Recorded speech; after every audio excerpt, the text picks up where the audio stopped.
Hello, my name is Penny Devine, and I would like to discuss my experience in the Teaching Online Foundation course this summer. While we discussed a number of different ways that we can improve our courses, specifically our online courses, I wanted to focus on strategies that targeted these specific things. So I wanted to look at ways to increase engagement, increase instructor presence, and build community in the course. The first strategy would be to increase engagement by building a library of useful videos, and these will be videos of all kinds.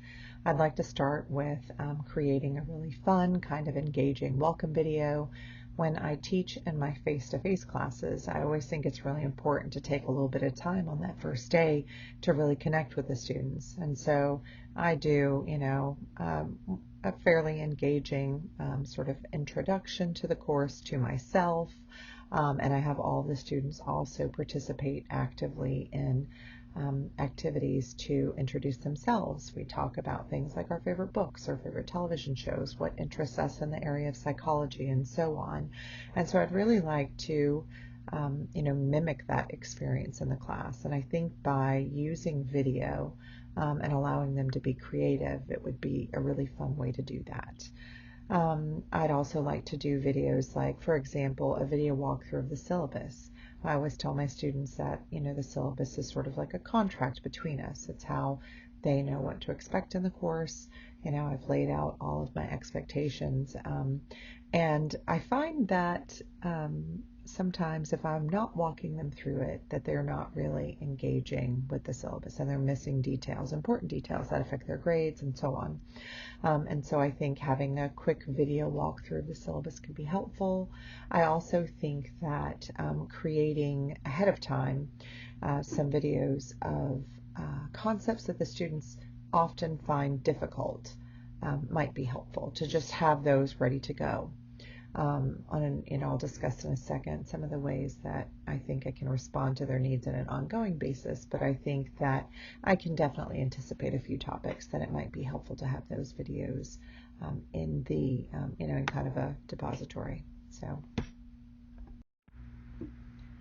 the second strategy would be to increase instructor presence. There are a number of different ways I can do this as well.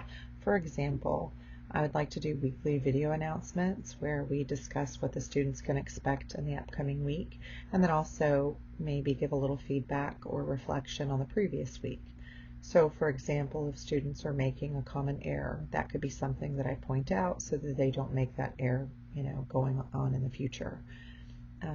Additionally, students will sometimes send me questions, either via email or in discussions that everyone would like to know the answers to. And so doing weekly video responses to questions that would be helpful to the entire class could be another way that I increase instructor presence. Additionally, I have found that detailed prompt feedback is really, really valuable for students. It's funny, even in this course, I found that the feedback we received was always so quick and detailed that I found it motivating. And so it was kind of a reminder. I haven't been in the student role in a while. It was a reminder that students really, really do find that valuable.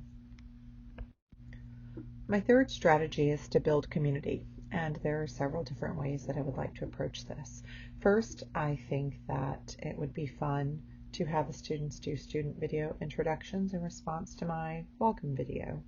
I always have them do a discussion board thread that involves introductions, but I think it would be great if instead of doing photos and written posts, if they did video introductions.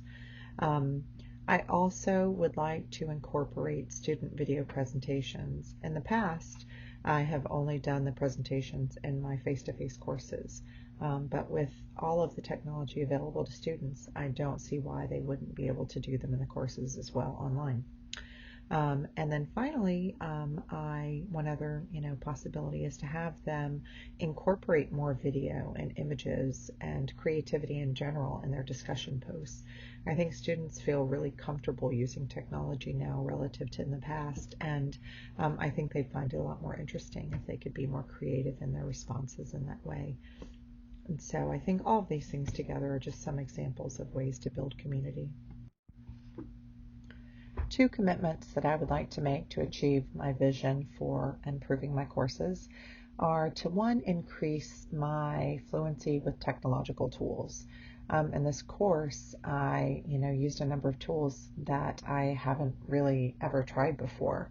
And I'll be honest, sometimes I'm reluctant to do so. I think all of us are like, I know what works for me.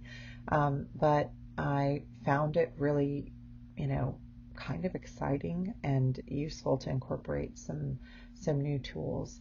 I made a video today using something called Movely, which some of you might know very well. And it really wasn't that difficult to do at least a quick edit of a presentation. And so I want to make a commitment to try at least, one new tool every, let's say semester or so. And I also, by the same token, want to, encourage my students to do so. Maybe to have them use at least one new tool or something like that in the course. Because while it's painful at first, I've learned, through experience here that it really can be beneficial. The second commitment I want to make is to kind of create an ongoing database of resources.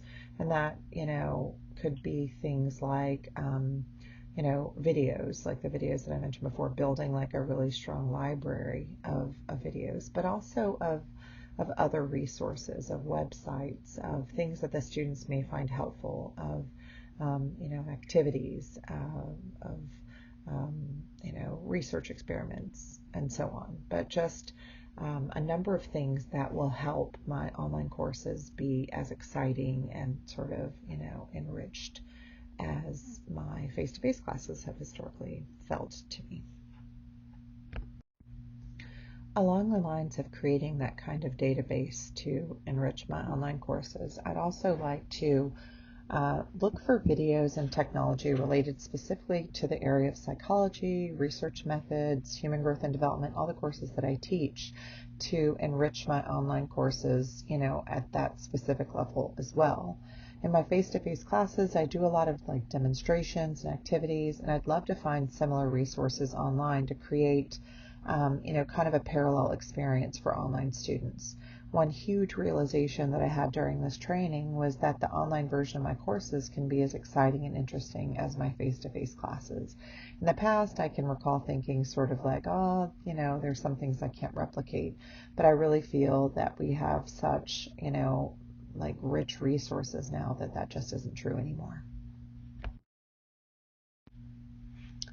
And lastly, I'd like to wrap up by just thanking both the amazing faculty in this course and all of my peers in the course. I've learned so much from everyone. It's been a truly wonderful learning experience, and I wish you all the best.